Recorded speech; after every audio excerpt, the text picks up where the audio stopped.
On a sunlit afternoon, the promised laughter and close family bonds, an unexpected chill settled over our holiday plans. We had been looking forward to a cheerful getaway, yet my heart sank when Hector, my brother-in-law, began to stir trouble. In the quiet absence of my husband, Hector's mischief turned into something more biting. With a smirk that hid his true immaturity, he started provoking my 14-year-old daughter Lisa, who, as many know, is autistic and has a deep, shining passion for Taylor Swift. The warmth of our plans was suddenly marred by his careless jabs, leaving a trail of hurt that no family gathering should bear. What would happen next in this unfolding drama?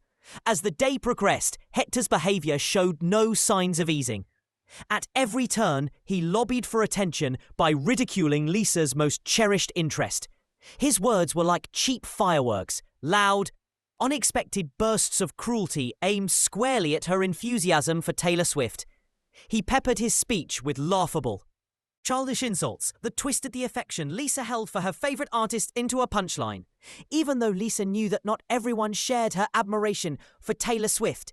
It was clear that Hector's aim was to deliberately push her buttons and spark an unwarranted reaction. Could anyone truly stand by and watch this unfold? Desperate to make sense of it all, I turned to an online community, known for its candid family advice. On a well-trodden forum dedicated to weighing in on difficult personal matters, I recounted the whole unsettling episode. I explained how, just a few weeks ago, Hector began teasing Lisa by using cruel words and deliberately misusing names connected to her beloved pot icon. It wasn't about a harmless joke. His tongue was sharpened for the sole purpose of hurting her. Every word he uttered seemed calculated to disturb our family's harmony. Would anyone understand the pain behind these petty torments? The tension reached a peak when my 16-year-old son Rob could no longer stay silent. In a scene that played out like a movie, Rob stepped in with firm resolve, defending Lisa against Hector's relentless bullying. With a maturity that belied his age, Rob told Hector squarely that he was crossing the line and intentionally trying to upset his own sister. His voice cut through the noise of insults like a calm but powerful drumbeat of justice. Watching him, I felt a swell of pride mixed with a profound worry. Would his courage be enough to restore peace? Hector, freshly bruised by a recent layoff that had left him reeling, reacted with a flurry of bitter retorts. In a low tone, he mocked Rob by twisting his name into Roberta, a playful slander meant to belittle his boy's dignity. With words that dripped with sarcasm, he went so far as to claim that I was raising overly sensitive children who couldn't take a joke.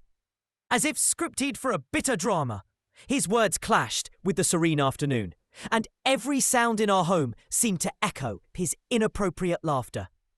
The family air crackled with tension as the conversation spiraled into a no-win encounter. How would we mend the cracks he had created? Unable to tolerate his disruptive antics any longer, I made a decision that would change the tone of our holiday entirely.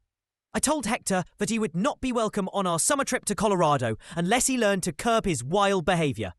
I pointed out that his disruptive acts wouldn't have taken shape if his own brother were around to keep him in check.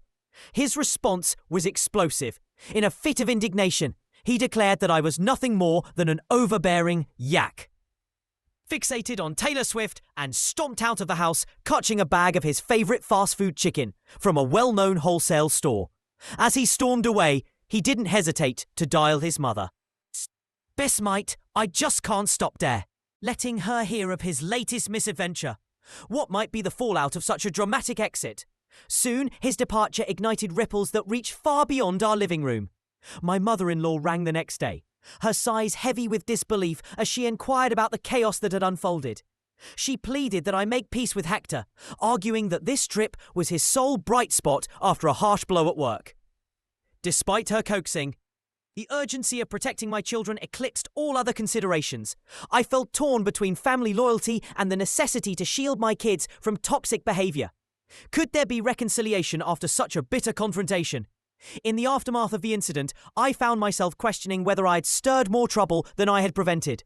Am I overreacting? I wondered aloud on that online forum, where my plea for judgment soon gathered a chorus of support. The community did not hold back its praise for my decision.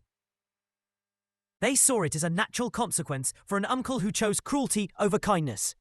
Many commenters cheered the bravery of my son, lauding his readiness to stand up to someone older and failing to act with decency. The collective sentiment was clear.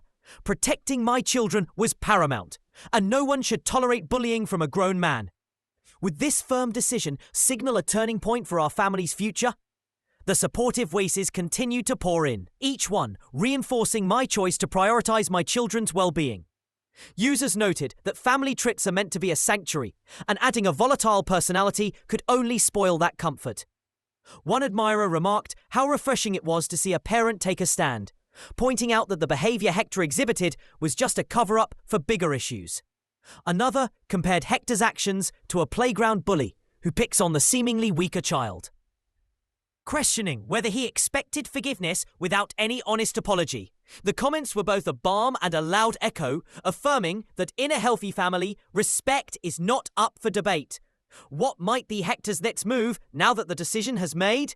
In a final twist to the tense saga, I made sure to clarify a point that had stirred some confusion. Contrary to some assumptions, Hector's recent job loss was not a result of his troubling personality, but stemmed from widespread cutbacks at a company battling hard times. This detail, shared quietly, painted his actions in a slightly different light, though it did little to excuse the hurt he had caused. With nearly 2,000 voices now speaking on the matter, I updated my post with gratitude and a newfound sense of direction, a clear path forward amid the lingering echoes of the conflict.